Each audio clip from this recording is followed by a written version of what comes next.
तो हर पल उसका शुक्रियाना अदा करो।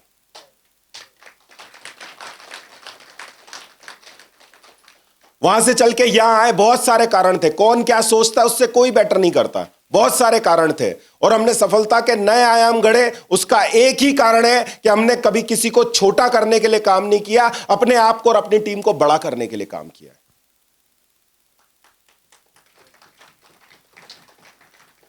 कभी इस मकसद के साथ काम नहीं किया कि इसको तोड़ लें, उसको जोड़ लें, ये कर लें, वो कर लें।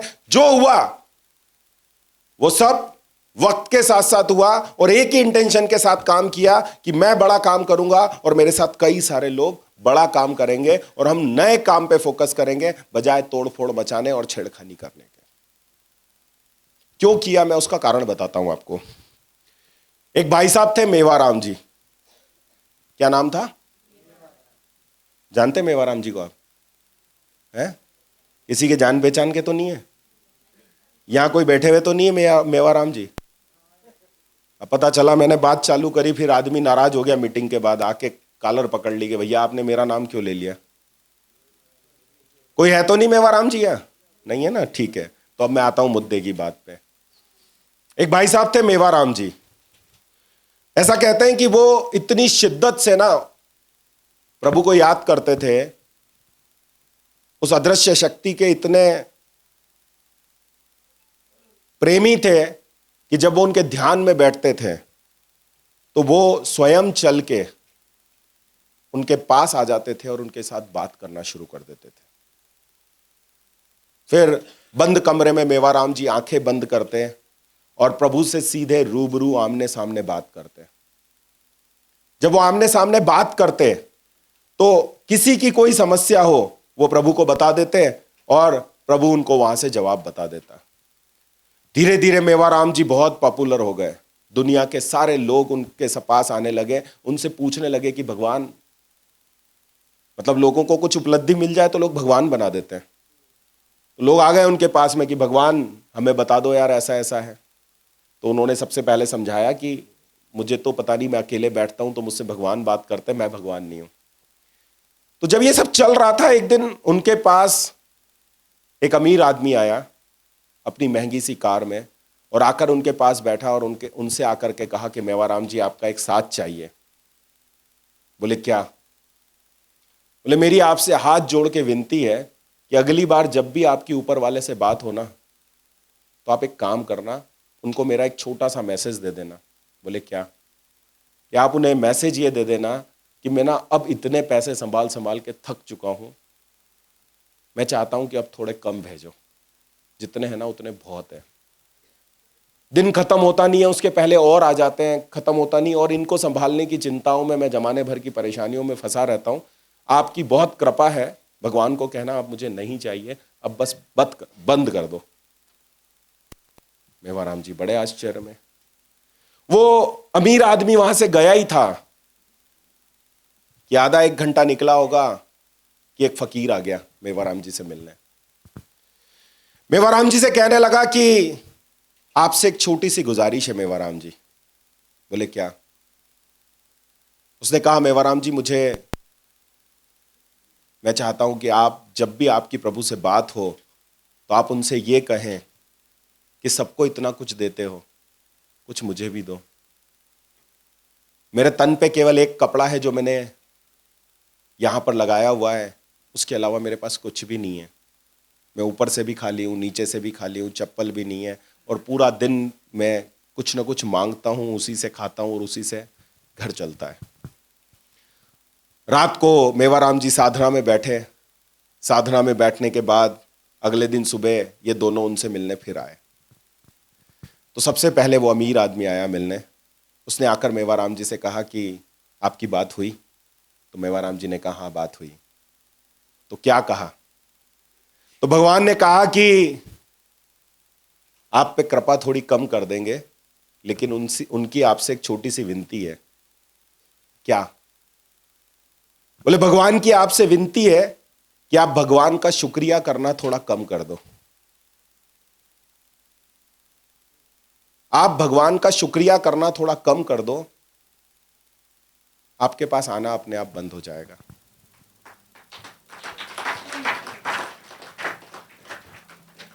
मेवाराम जी कहते हैं इतना कुछ दिया है उसने, मेरे जीवन का रोम रोम उसका शुक्रगुजार है, कर्जदार है। मैं उसका शुक्राना तो कभी अदा करना बंद नहीं कर सकता।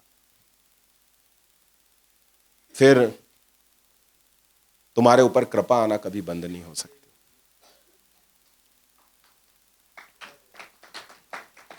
मेवाराम जी निकले, थोड़ी देर के बाद वो फकीर आ गया। फकीर ने कहा आपकी बात हुई? उन्होंने कहा मेरी बात हुई। क्या कहा?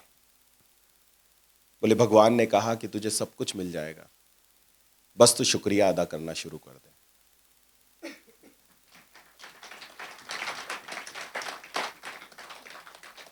फकीर बोलता किस चीज का शुक्रिया अदा करूं? है क्या मेरे शरीर पे? मुझे दिया क्या है उसने? ये कपड़े, वो भी इतना सा। क्या है उसके अलावा मेरे पास? किस बात का शुक्रिया अदा करूं? मैं शुक्रिया कभी नहीं कर सकता। मेवाराम जी ने कहा तुझे कभी नहीं मिलेगा।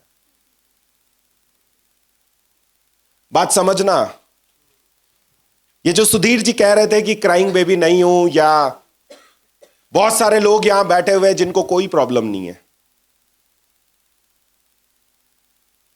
उनके लिए दरबार खुला है, उनके ऊपर कृपा चालू है।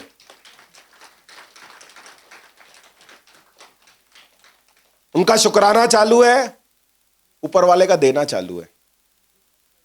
उनकी प्लानिंग चालू है, साथ में एक्शन का बटन लगा हुआ है, प्लस और माइनस के वायर एक साथ लगाए हुए हैं, आपकी लाइट चालू है।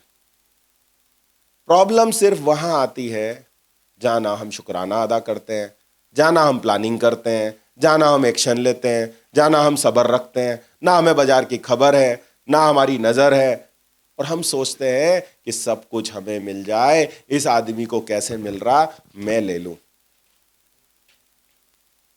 मिल जाएगा। यहां बैठो ना,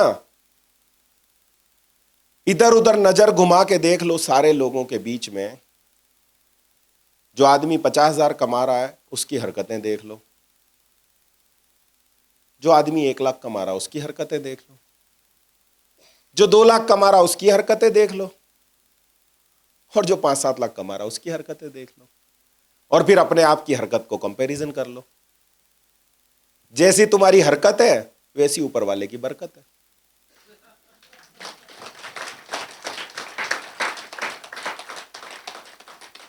चेक में और कोई डिफरेंस नहीं है, कोई डिफरेंस नहीं है। सिर्फ यही एक डिफरेंस है। इस डिफरेंस को हमें समझना पड़ेगा, हमारे मैच्योरिटी के लेवल को इंक्रीज करना पड़ेगा, हमारी लाइन ऑफ एक्शन को इंक्रीज करना पड़ेगा, हमारी थॉट प्रोसेस को चेंज करना पड़ेगा, हमें अपने सपनों को स्ट्रांग करना पड़ेगा। सपनों को स्ट्रांग करने के बाद उनकी रणनीति पे काम करना पड़ेगा, और रणनीतियों पे काम करने के बाद उनको फैक्ट में कन्वर्ट कराने के लिए आपके पास एक्शन होना चाहिए। जहां धीरज की जरूरत है वहां धीरज की जरूरत है, जहां एक्शन की जरूरत है वहां एक्शन की जरूरत है। हर समय आप एक जैसे नहीं हो सकते। मैं अभी जिस तरह से आपसे बात कर रहा हूं, ऊपर जाके खाना खाओगे तो मैं ऐसे थोड़ी बात करूंगा। आप क्या समझते हो, जैसे मैं अभी इस ट्रेनिंग में जो सारी बातें बोल रहा हूं, ऐसी बातें मैं अपनी पत्नी से करूंगा? भाई वो मुझसे बड़ी ट्रेनर है क्योंकि वो मुझे ट्रेनिंग देती है।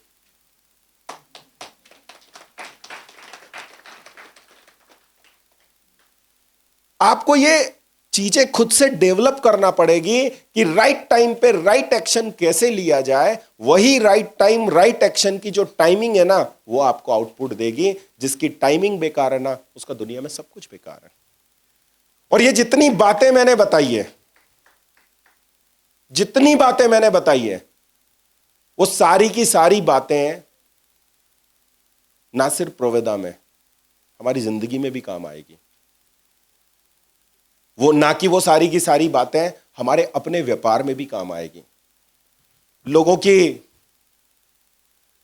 बहुत से लोगों के साथ समस्या ये है, बात को अदरवाइज मत लीजिएगा, पर मैं कई बार लोगों से बात करता हूं तो बहुत से लोगों के साथ समस्या ये है कि वो बड़े परेशान हैं। किस बात से? यार ये लड़के का पता नहीं क्या है, यार इतनी लड़कियां इस पे फिदा है। हाँ, उस पे 4-4 फिदा है। और एक लड़के के साथ पता नहीं क्या प्रॉब्लम है सर, इसकी 2 बार शादी हो गई फिर भी छोड़ गया। कारण है उसके भी।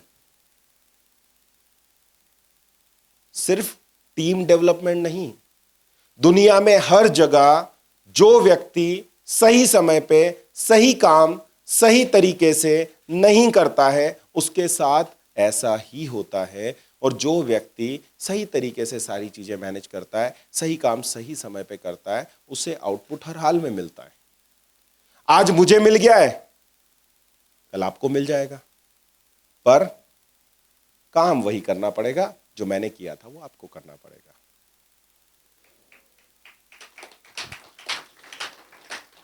आज जब 19 महीने पहले सफर शुरू किया था, 19 महीने पहले, ठीक 19 महीने हो चुके हैं, जब 19 महीने पहले मैंने सफर शुरू किया था प्रोवेदा का, उस समय शायद यहां लोगों को पता हो नहीं पता हो, मैं आपको फैक्ट बताता हूं।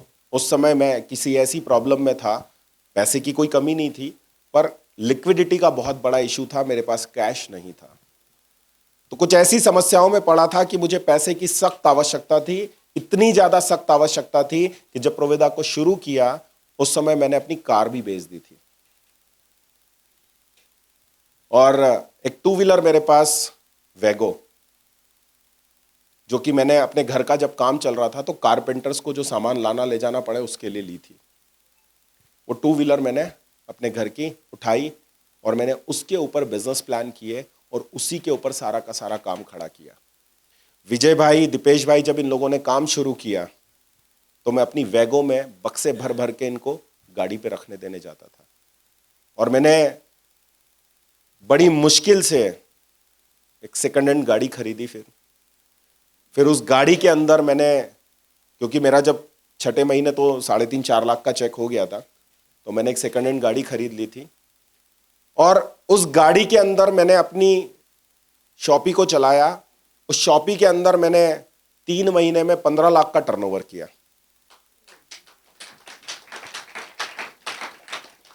उसका प्रोडक्ट कभी घर पे नहीं गया, वो कार में ही रहा।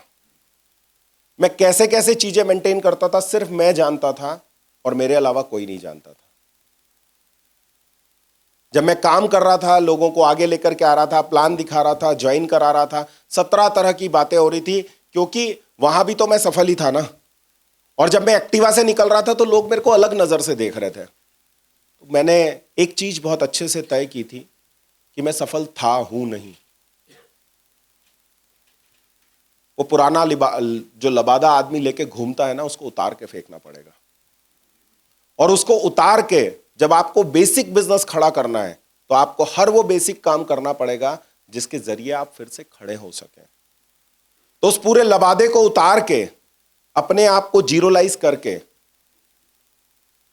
हर वो काम किया जिस काम की वजह से काम हो सकता है। बक्से ढोए हैं, लोगों के घर जाके 1-to-1 प्लान दिया है, प्रोडक्ट दिखाए हैं। मैं बड़ी मर्यादाओं का मेंटेन करके चलता हूं, मैं शुद्ध शाकाहारी हूं, मैं बहुत सारी चीजें ध्यान में रखता हूं, पर मुझे ऐसी जगहों पर भी, वहां से भी गुजरा मैं, ठीक है, मेरी अपनी मर्यादाएं मैंने हमेशा मेंटेन करके रखी, पर मैं उन जगहों से भी गुजर के गया और मैंने काम किया। क्योंकि एक चीज मुझे बहुत अच्छे से पता है, अगर बड़ा काम करना है, बड़ा नाम कमाना है, बड़ा पैसा कमाना है, तो लाइफ में जेन्युइन सेक्रीफाइस बहुत जरूरी है। मेरी बात को मैंने इसलिए साथ में एक शब्द बहुत अच्छे से अटैच किया है जिसका नाम है जेन्युइन सेक्रीफाइस। क्योंकि कई बार क्या होता है कि दिशा का अनुभव नहीं होता, आदमी उसको और अलग ट्रैक में ले जाता है। जेन्युइन सेक्रीफाइस का मतलब यह है कि आप कभी अपने धर्म के साथ, अपने परिवार के साथ और अपनी जो एक ईगो है उसके साथ आपको कॉम्प्रोमाइज नहीं करना। लेकिन काम करने के लिए जो बेहतरीन जेन्युइन कॉम्प्रोमाइज हो सकते हैं, मैं कार में घूमता था, 2 व्हीलर पे घूमने लग गया, मुझे कोई प्रॉब्लम नहीं। मैं लोकल बस में चला जाता हूं, मुझे लोकल ट्रेन में जाना हो, मुझे कोई प्रॉब्लम नहीं है। क्यों होगी प्रॉब्लम? हम निकले तो वहीं से हैं। हम अगर अपनी जड़ें भूल जाएंगे तो हम बड़ा वृक्ष नहीं बन पाएंगे। वटवृक्ष भी वटवृक्ष बड़ा इसलिए होता है क्योंकि उसकी हर जड़ पेड़ के साथ जुड़ जाती है।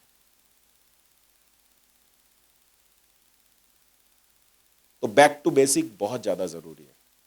आज की मीटिंग के बाद, आज के सेशन के बाद आपको अपने बिजनेस को अगर 2 गुना करना है, 3 गुना करना है, 4 गुना करना है, 5 गुना करना है, 10 गुना करना है, 20 गुना करना है, 50 गुना करना है, एवरीथिंग इज पॉसिबल।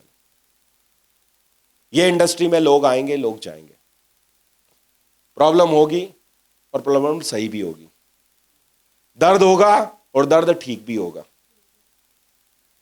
जो दर्दी बन जाएगा मर जाएगा। मुझे बहुत अच्छे से याद है कि गब्बर सिंह ये कह गया, जो डर गया वो मर गया। तो हम ना डरने वाले हैं और ना हमारे साथ किसी खड़े होने वाले को डरने से मतलब डरने देने वाले हैं। मैं एक बात आपसे पक्के कमिटमेंट के साथ कहता हूं कि ये जो माहौल आप देख रहे हैं ना, इससे बड़ा माहौल आपको अगले प्रोग्राम में देखने को मिलेगा।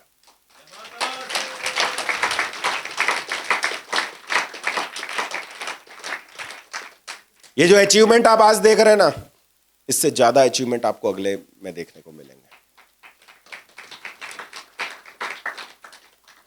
बहुत सारे बीज हैं आज यहां पर जिनको मिट्टी में दबाया गया है, वो निकलेंगे बाहर और ऐसा फूटेंगे और उनके ऊपर जो खूबसूरत फूल लगेंगे ना, वो अपनी खुशबू चारों तरफ फैलाएंगे और इतनी जबरदस्त खुशबू फैलाएंगे।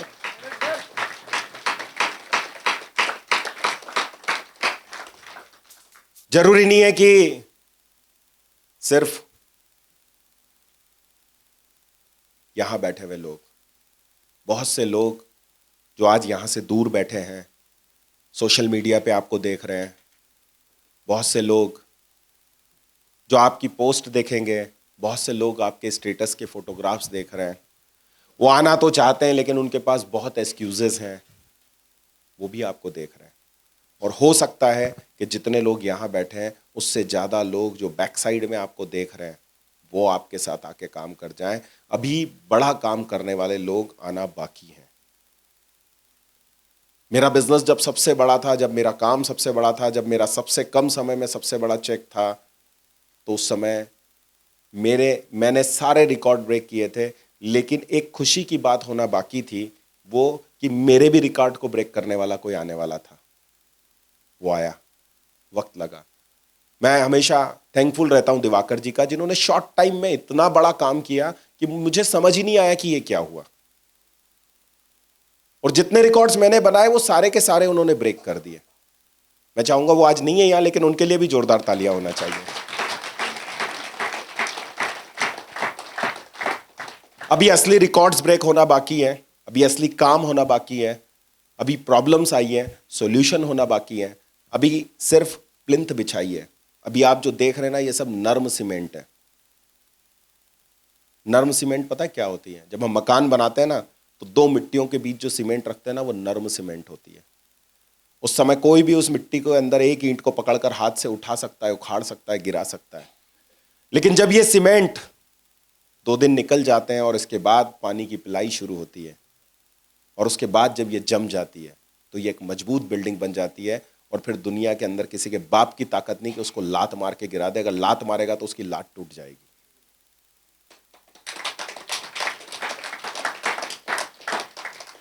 तो हम में से यहां जितने लोग बैठे हैं ना, वो अभी जुड़ चुके हैं एक मजबूत नर्म सीमेंट के साथ हमारे साथ। जैसे ये माहौल बदलेगा, जैसे ये सारी चीजें और इंप्रूव होगी, जैसे ही हमारे एक एक करके अचीवर्स बढ़ते चले जाएंगे, अगला मंजर अभी के मंजर से ज्यादा बेहतरीन होगा, ज्यादा खूबसूरत होगा, ज्यादा रोचक होगा, ज्यादा एनर्जी से बड़ा होगा और लोग हमें देखेंगे। हम सब लोग मिलकर के वो काम करेंगे। मैं आप सब लोगों का बहुत दिल से धन्यवाद करता हूं। किशोर जी, अशोक भाई रामावत, या वॉटेवर जिनका भी नाम मैंने नहीं लिया, क्योंकि डॉक्टर संजीव जी, संदीप जी, मैं आप सब लोगों का तहे दिल से शुक्रिया अदा करता हूं। अकरम भाई, बहुत इंतजार करवाया इन्होंने आने में, देर लगी लेकिन आए तो सही। इनके लिए भी जोरदार ताली होना चाहिए।